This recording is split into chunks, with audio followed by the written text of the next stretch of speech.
NMB ditetapkan sebagai tersangka pada September 2022, namun baru ditangkap hari ini. Mengapa kemudian ini membutuhkan waktu yang begitu lama untuk melakukan penangkapan? Tindakan apa yang perlu dilakukan kemudian untuk kembali menguatkan KPK? Saya kembali ke Pak Saud Situmorang, masih bergabung bersama kami, Pak Saud ya. Ya, masih.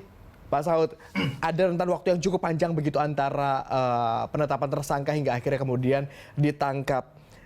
Anda melihat ini sebuah langkah KPK yang begitu terlambat? Ya kan, manajemen itu di mana aja manajemen itulah gunanya pimpinan. Di situ ada 5 orang. Manajemen itu kan efisiensi, efektivitas. Kalau bicara penindakan, kalau bicara intelijen, kecepatan, ketepatan dan seterusnya kan gitu ya. Sehingga kemudian tidak menimbulkan ya apa yang disebut ketidakpastian, terus menimbulkan kemanfaatan, terus menimbulkan keadilan kan gitu. Ini kan sepertinya tiga hal itu hilang itu, kemanfaatan, keadilan dan kepastiannya gitu. Jadi lama tertunda-tunda.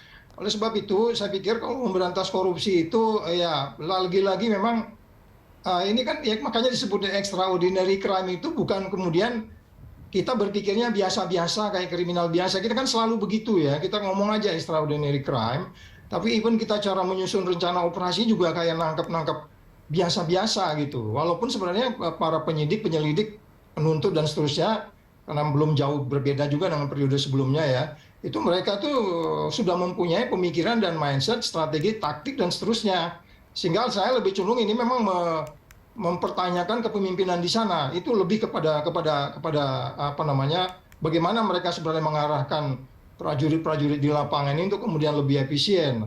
Sehingga tadi kan kita teman-teman dari Maki kan sudah menggambarkan adanya menimbulkan tanda tanya yang menurut saya akhirnya menimbulkan tingkat kepercayaan publik terhadap mengatasi perilaku korup di negeri kita secara keseluruhan. Seperti itu kira-kira, Mas. Baik, saya konfirmasi ke Pak Kurniawan, tetapi memang ada indikasi bahwa tingkat kepercayaan publik kemudian akhirnya menurun gara-gara keterlambatan ini? Kalau spesifik terhadap kasus Papua itu sebenarnya enggak. Tidak ada. Tetapi kalau terhadap kasus kemudian bicaranya adalah secara keseluruhan, memang harus diakui KPK sangat kalah dibanding institusi penegak hukum lain, terutama kejaksaan misalnya. Dalam waktu dekat ini ya, sekarang ya gitu, KPK bisnis sekarang begitu. Bagaimana kemudian apa yang harus dilakukan agar kemudian KPK kembali katakanlah pulih atau kemudian juga kembali dengan kekuatannya yang dulu? Ya, kita harus bicara dulu sebenarnya paradigmanya itu masih sama seperti dulu atau enggak? Kalau tadi kata Pak Saud, extraordinary crime. Awal mula asbabun nuzulnya KPK dibentuk itu kan memang karena melihat ini kejahatan luar biasa, butuh penanganan luar biasa dengan cara yang luar biasa, dengan sumber dana yang sangat luar biasa. Nah, kalau kemudian itu tidak dimanfaatkan dan tidak disadari secara benar, ya sama aja kemudian antara korupsi dengan maling ayam nggak ada bedanya. Kalau seperti itu ya buat apa ada lembaga khusus tentang itu dengan sumber daya yang sangat besar dari negara. Oke, khusus untuk kasus ini tetapi Pak Kurniawan, kita lihat yang sempat menjadi sorotan juga bahwa ada muncul video saat NMB kemudian berada di kasino. Ini mengindikasikan adanya dugaan pencucian uang. KPK menyentuh sampai ke situ juga harusnya. Yang jelas kami sudah melaporkan itu ke Maki, pernah melaporkan itu ke KPK segala macam. Soal kemudian apakah itu menjadi bagian dari pencucian uang atau hiburan atau apapun lah, atau uang suap lari ke judi, itu nggak bisa disebut pencucian uang juga kan, karena tindak pidana jadi tindak pidana baru. Nah, soal-soal seperti itu biarkan nanti KPK membuktikannya di persidangan seperti apa. Tetapi jangan juga itu menjadi hanya sekedar panggung sandiwara doang. Jadi, apa yang maksud panggung sandiwara? Hanya sekedar untuk konsumsi media selesai dan tidak ada, dan itu kan biasa dilakukan di KPK. Si A, katakanlah saksi A ngomong uang ini diserahkan pada si B. Tapi terhadap si B sendiri tidak pernah diperiksa misalnya, atau katakanlah tidak ada tindak lanjut terhadap keterangan si A di persidangan loh ya, bukan sekedar di BAP, tapi di persidangan mengatakan duit ini saya kasih ke pejabat A, pejabat B. Tapi kemudian apakah ini benar menerima atau tidak? Apakah ini ada kaitan dengan ini kan tindak pidana yang baru. Oke. Dan itu tidak pernah dilakukan. Oke, saya ke Pak Saud. Saya mengutip Pak Saud, saya mengutip pernyataan Pak Kurniawan yang menyebut bahwa jangan sampai ini kemudian hanya menjadi panggung sandiwara. Yang selama ini KPK lakukan, benarkah hanya sebagai panggung sandiwara? Bukankah ada banyak kasus yang juga terpecahkan secara tuntas begitu oleh KPK?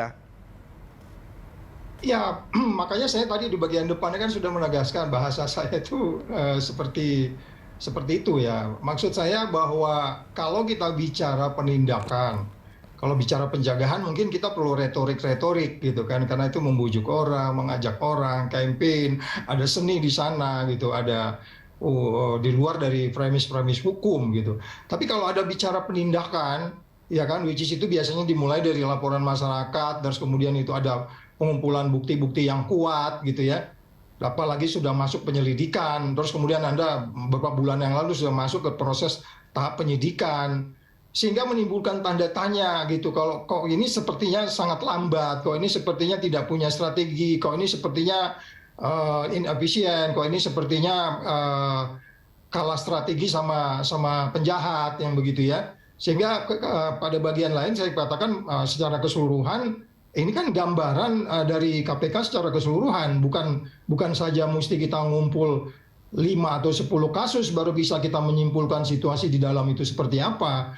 Ini kasus yang sangat simpel saja, ini kini ruwet gitu loh. Apalagi kalau nanti sangat high profile yang menyangkut umpamanya dia ketua komisi, ketua DPR, ketua MPR. Wah, ini saya ngebayang dramanya kayak apa nih? Anda memprediksi Saya nggak akan menjadi semakin sulit lagi begitu ya? Ya. Ini sudah bisa dibayangkan, sudah bisa dibayangkan. Khusus untuk kasus ini, terakhir saya mau ke Pak Kurniawan. Kalau kita melihat perjalanan ini saja sudah ada drama begitu, tetapi sekarang sudah diamankan toh, sudah dibawa dari Papua kemudian ke Jakarta. Potensi terhadap adanya katakanlah pelindungan kepada tersangka ini atau mungkin juga upaya-upaya melindungi tersangka ini juga bisa saja masih ada. Upaya apa yang perlu diantisipasi oleh KPK agar kemudian meluruskan ini dan menyelesaikan kasus ini sampai tuntas? Ya percepat aja. Kan kalau bicara soal penahanan itu kan jangka waktunya sangat terbatas. Berbeda dengan sebelumnya yang tidak ada jangka waktunya. Penyidikan kan nggak ada jangka waktunya, apalagi dia tidak ditahan. Ketika dia sudah ditangkap, ditahan, maka jangka waktunya terbatas. Ya sudah, percepat aja prosesnya. Barang buktinya kalau merasa KPK menetapkan tersangka itu dengan bukti yang cukup, 2 bukti yang cukup, ya sudah segera selesaikan, naikkan ke penuntutan. Baik. Hanya itu, jalan keluarnya hanya itu, dan tunjukkan ke masyarakat bahwa memang dalilnya itu adalah dalil yang kuat, bukan sekedar drama bersandiwara. KPK harus cepat menangani kasus ini. Dengan demikian, kemudian tingkat kepercayaan publik kepada KPK juga bisa segera pulih, begitu. Iya. Terima kasih Pak Kurniawan atas kesediaan Anda untuk bergabung bersama kami dan diskusi terkait hal ini di studio BTV Gatot Subroto. Terima kasih juga Pak Saud Situmorang. Terima kasih Pak Saud. Anda sudah bergabung bersama kami di Berita 1 sore. Selamat kembali beraktivitas Pak Saud dan juga Pak Kurniawan.